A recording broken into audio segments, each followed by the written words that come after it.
is all thinking about this nice. That's why the craving is increasing. More aware of craving.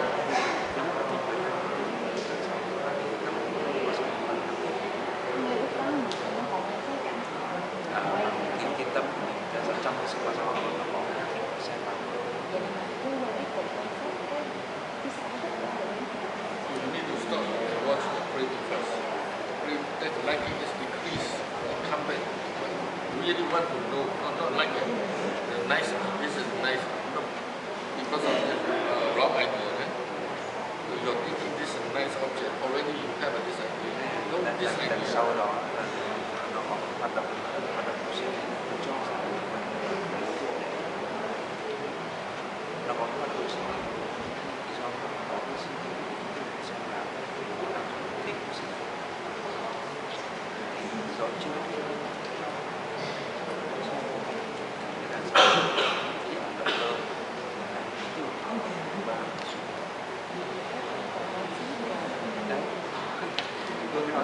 Watching people liking this is because of you have no like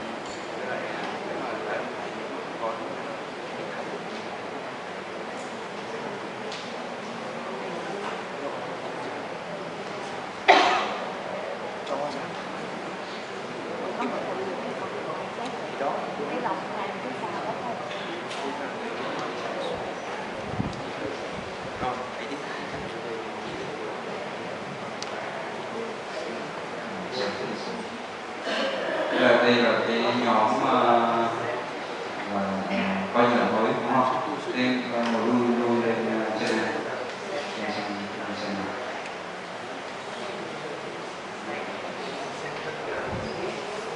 Lại tắt đi rồi.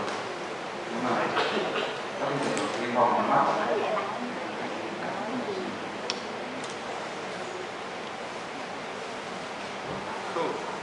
Tell me what you think is brilliant. What do you do? What are you doing? How do you do? Thế rồi từ hôm qua mọi người đã nghe ngài thiền sư giảng rồi.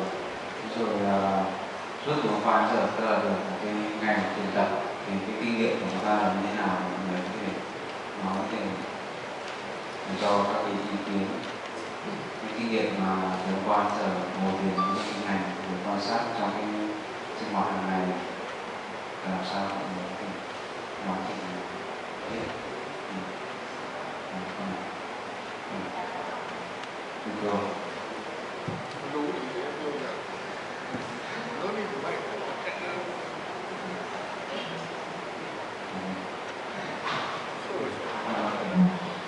Dạ, con vừa tập biết hôm nay để mà con học ngày thứ tư. Khi hồi tối hôm qua con tự ngồi thiền được 5 phút thì con thấy lòng con rất là nhẹ nhàng.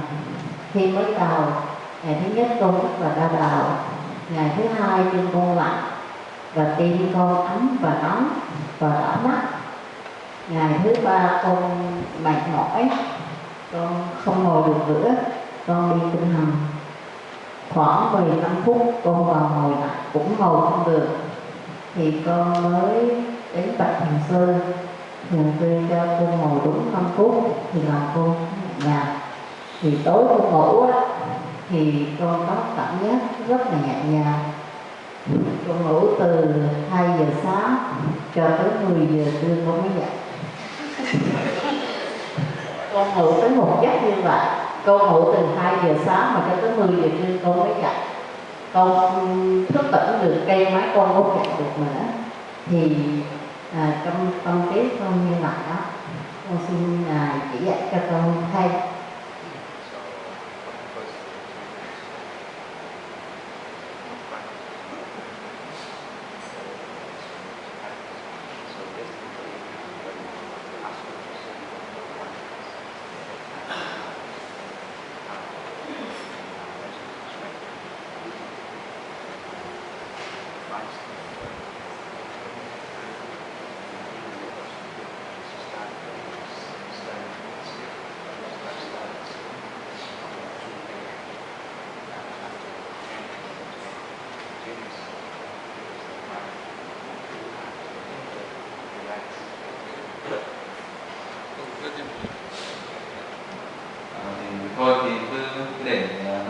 sao cả. Today she become mad, right?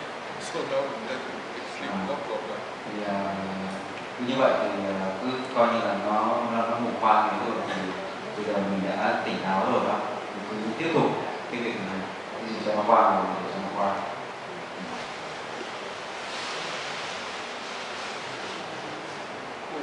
Và ai thế nào, ai có cái muốn chia sẻ các cái kinh nghiệm thiền tập của mình nói để mình xem nói được. Dạ xin đoạn thiền sư ạ. Dạ con cũng được tham thiền lần đầu tiên ở Thầy Quốc Sơn. Lúc trước cũng có tới 1-2 lần khoảng live thôi. Mà có 2 câu hỏi đầu tiên thì hỏi là cái kinh hành đó. Thì lúc mà các cái hiện tượng thân thì con nắm được hết, bám sát được hết, và cả nghe nữa, ngứa đau. Nhưng mà cái lúc một khi mình đứng lại thì cái tâm nó nói là đứng lại, lúc quay thì lúc cái tâm nó đồ quay.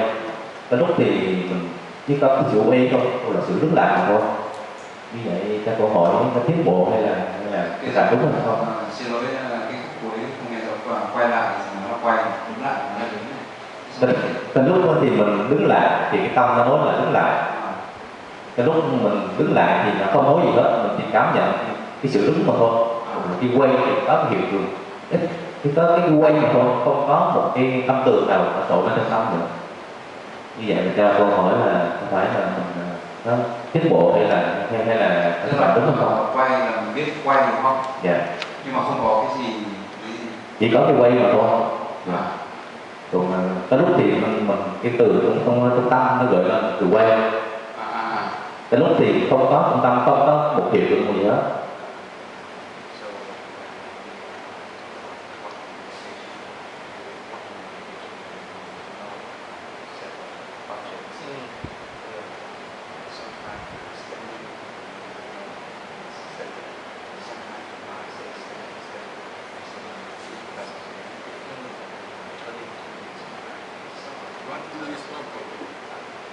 One time, 2 times, the mind labeling is natural, it's not problem. Not all the time labeling is problem. Because of the mind, sometimes labeling or what he doing. One time, 2 times is no problem. This is nature. Thế thì nếu mà cái trường hợp mà trong tâm chỉ nói ra nó có một vài lần niệm thầm đó, thì như vậy là bình thường, không có cái gì cả. Bình thường khi chúng ta làm cái gì cũng có thể là nó cũng hay niệm, nó hay niệm thầm các cái hành động đó. Như vậy thì nếu mà nó xảy ra đôi lần thì cái điều đó là bình thường, không có cái vấn đề gì cả. Mình cứ tiếp tục quan sát. Thế mà nếu không thì nó không niệm thì cứ ghi nhận như vậy. Dạ, con hiểu, nhưng mà lúc đi thì con không biết là bước giới đạo, lúc thì cái hiện tượng không là chỉ biết bước giới đạo mà thôi, không có niệm gì đó. Thế còn với lại một cái nữa, tức là nếu mà cái tâm nó niệm thầm, mình biết là cái tâm nó niệm thầm. Thế bây giờ cái tâm nó không niệm nữa, thì mình biết là cái tâm nó không niệm nữa. Nó biết, ta biết. Đúng không? Thì nếu mà nó nói thì mình biết là nó nói, thì bây giờ nó im lặng thì mình biết là nó im lặng, nó không nói. Dạ, theo câu hỏi ý nói vậy là thực hành đúng hay nó tiến bộ hay là đúng hay là không tiến bộ hay là không đúng với là tiến bộ.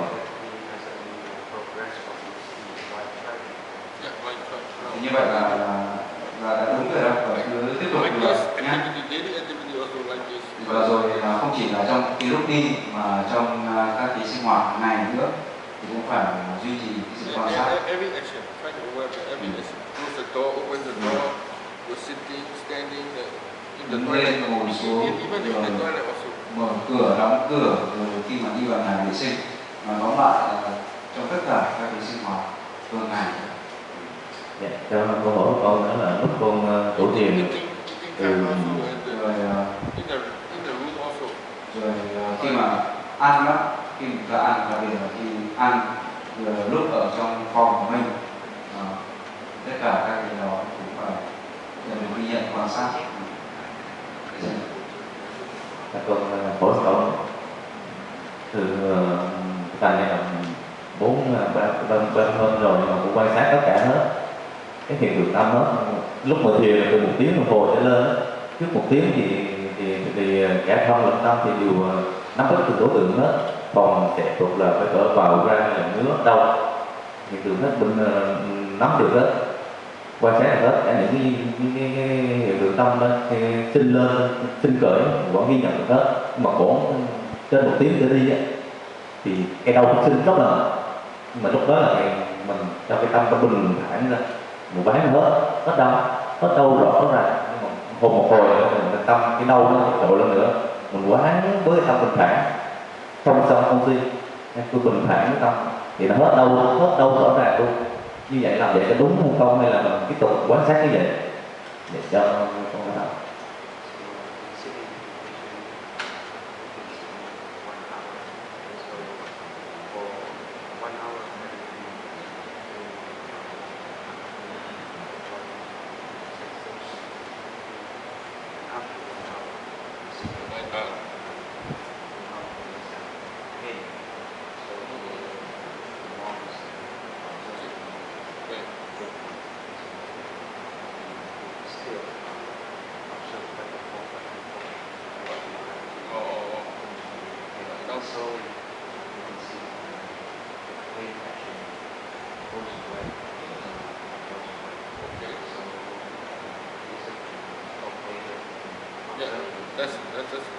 That's good.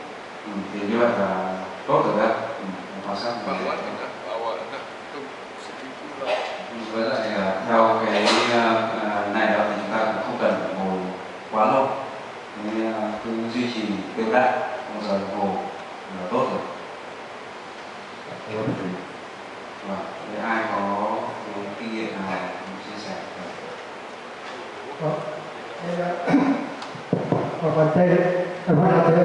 I would like to represent for some beginner for the question. Xin thưa là có một vài thiền sinh mới đó, sơ cơ mới bắt đầu thì họ có phân vân là khi mà bắt đầu trong những giây phút mà đầu tiên thì phải tập trung vào mũi hay là tập trung vào bụng. Đó, thì thường những thiền sinh mới thì phân vân điều đó. Và cái phương pháp của ngài Goenka về niệm thọ thì bắt buộc phải tập trung ở mũi và không cách là tập trung ở nơi nào khác. Các phương pháp của ngài Mahasi thì bắt buộc phải nên tập trung ở bụng để theo dõi sự phần và xem. Thì đối với phương pháp niệm tâm của ngài đây thì xin cho biết ý kiến này thì những thiền sinh sơ cơ phải tập trung thế nào cho đúng cho với cái phép niệm tâm. But there's for the beginners, they often hesitate between I would like to repeat. For the beginners, they often hesitate between the Mahasi technique and Goenka technique. They don't know how to focus on the nose or abdomen for falling and raising. So with your contemplation of mind that you're teaching right now, so we would like to know your advice now, which one is the best one for the yogi. Thank you. Depend on the yogi. No object. Object is not important. Depend on the yogi. This yogi can know abdomen, then you can use the abdomen. If this yogi cannot know the anapana, then this yogi can know the anapana. If some yogi they cannot know other object is better. Object is not important. Theo cái phương pháp này đó thì là cái đối tượng không có quá quan trọng. Nếu mà chúng ta quen đối tượng nào thì chúng ta có thể sử dụng đối tượng đó. Nếu mà chúng ta quen với hơi thở thì mình có thể dùng hơi thở. Nếu mà chúng ta quen với phồng xẹp thì mình có thể dùng phồng xẹp. Nếu mà chúng ta không quen hơi thở cũng chẳng quen phồng xẹp thì chúng ta chọn cái khác. Nói tóm lại là làm sao mà phải có chánh niệm với bất kỳ cái hiện tượng nào trên thân thì chúng ta có thể khởi sự với cái đó. Ở đây cái đối tượng lúc ban đầu cũng không có quá nặng, cũng không có quá quan trọng. Cái điều đó cũng có nghĩa là tùy theo đối với từng thiền sinh xem là họ quen với thế nào. Experience, how you feel, what do you doing? Và thế thì bây giờ mọi người mới ngài cũng muốn hỏi xem là đây. Dạ. Hôm nay thì con thấy con thiền tốt hơn là tối hôm qua. So today she is that practice better than yesterday. Yes. Và đặc biệt là sau cái giấc ngủ trưa mình ngủ đủ thế thì con thấy là cái giấc đó là con quan sát được tốt nhất. Nó cực. Especially after lunch, the first sitting in the afternoon is like my best sitting.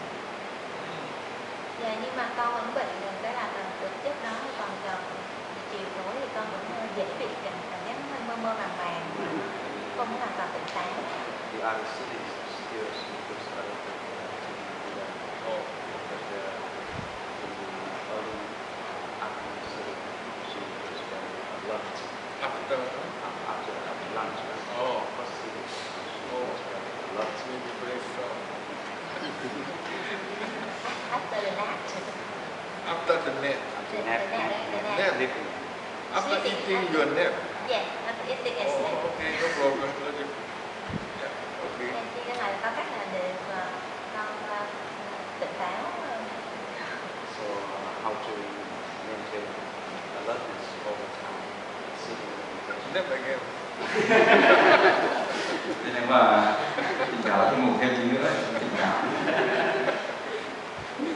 All the time.